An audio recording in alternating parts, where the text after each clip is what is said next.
Erica's Magical Projects, and today I'm going to be doing a roundup of January's projects and see how I got on. Now I'm going to be using my tarot cards to explore how I feel about each one of these projects that I did. I think the tarot cards are really useful because every single human experience that you can possibly have is depicted in these cards. I like to keep my cards in handmade items, and I also like to buy those items off other crafters for money and for a good amount of money to show how valuable I think these handmade items are. I like to use the Rider-Waite-Smith tarot cards, the traditional ones. I mean, they're not terribly old, just a little over 100 years, but I think they've got really good depictions on them of each one of the trials and tribulations that you as a human can encounter in your life. I find it quite reassuring that each one of the things that I've encountered has already been dealt with by other humans, and they've got a little picture and a little bit of advice for me. To be completely honest with you, I've got a terrible stinking cold and I'm feeling pretty rubbish, but I'm bringing this video to you anyway. So my first project this month was making a dress. It was my first attempt at following a pattern, and even though it was a really simple pattern, I found it quite terrifying because I'd never done it before. However, I am in a new item of clothing which I didn't own before, so that's quite pleasing. I do look quite mad in it. So for that project, what I'm going to give that is the Page of Pentacles. The energy of the Page of Pentacles is all about somebody who's new to something, a scholar, somebody who's going to learn, who's got a lot to learn. They're right at the start of their journey, and the Pentacles represents the material world. So this represents the fact that I was really folding bits of paper, folding bits of fabric, learning new skills with my hands and doing something really intricate that involved hand-eye coordination, but I made lots of mistakes because the pages are young and they're allowed to make mistakes. I did make mistakes. These pockets are not even.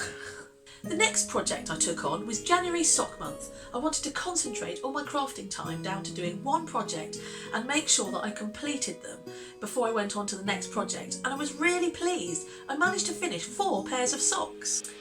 I don't think I would have completed this many socks if I hadn't have had January as sock month and had a real goal in mind. These lovely rainbow socks are very pleasing. I tried a different sock pattern for every pair I made. This pair was a toe-up pattern, the first one I've ever tried. I was very happy with it, although it has left an unfortunate line going across the ankle. Scrappy and happy, these cost nothing to make. Scrap socks. With a top-down construction and a short row heel, these worked up easily. I put a rib running all the way down to make them extra comfortable. Slightly not matching hand-spun socks. Again, very pleasing. I shall really enjoy wearing these. Top down with a heel flap. Not my favourite pattern because it involved a Kitchener stitch at the end. Ugh. I think as they wear in, they'll felt a little bit and will actually become more like thick, slippery things. I'm really looking forward to seeing how the wool develops and changes, one of the benefits of making hand-spun items. And last, but certainly not least, these amazing Chakra yoga socks. They haven't got a heel in them and they haven't got any toes, and I'm wearing them when I'm doing my yoga. So this is making me doubly happy because it's combining 2 of my projects into one.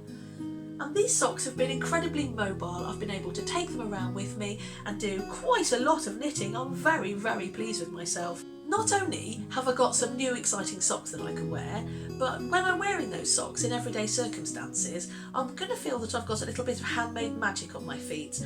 I might not be able to wear my slightly crazier clothes out there in the world, but I can certainly stick a pair of handmade socks on under a pair of boots.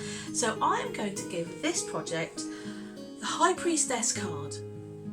The High Priestess card is about secret knowledge, about studying and knowing the esoteric things that exist beyond this mortal realm. So when I'll be wearing my socks, I'll hopefully be blending in and looking fairly normal. But secretly, underneath my boots, I will have an amazing and powerful bit of magic that I've put a little bit of power and magic into those stitches all for myself. Hooray! The next project that I did was yoga. I followed Adrienne's 30 days move, and I've just finished it yesterday, and I thought it was a very powerful and wonderful experience to go through.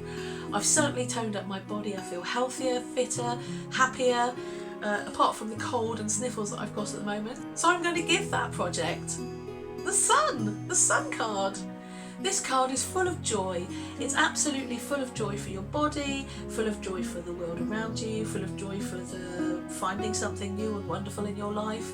I certainly will continue to do this yoga, and hopefully this feeling of joy and full of sun will continue and follow with me.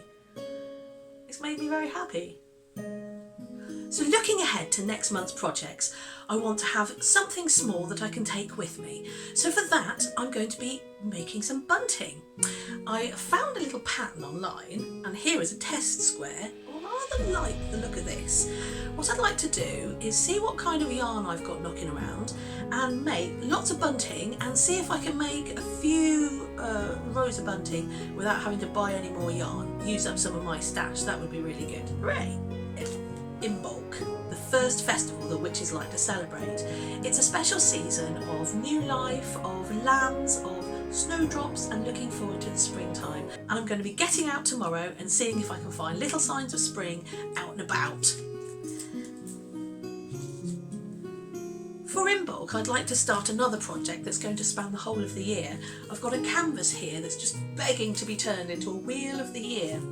So the first thing I'm going to do is go out and see if I can find some flowers that I can take pictures of, and then use that to draw a little picture or paint, or somehow turn this into a wheel of the year that I can turn around and celebrate each one of the Sabbats. Along with the Imbolc celebrations, I'm going to be using this yarn which I've made this week and turning it into some kind of beautiful decoration that I can hang up and celebrate the season with.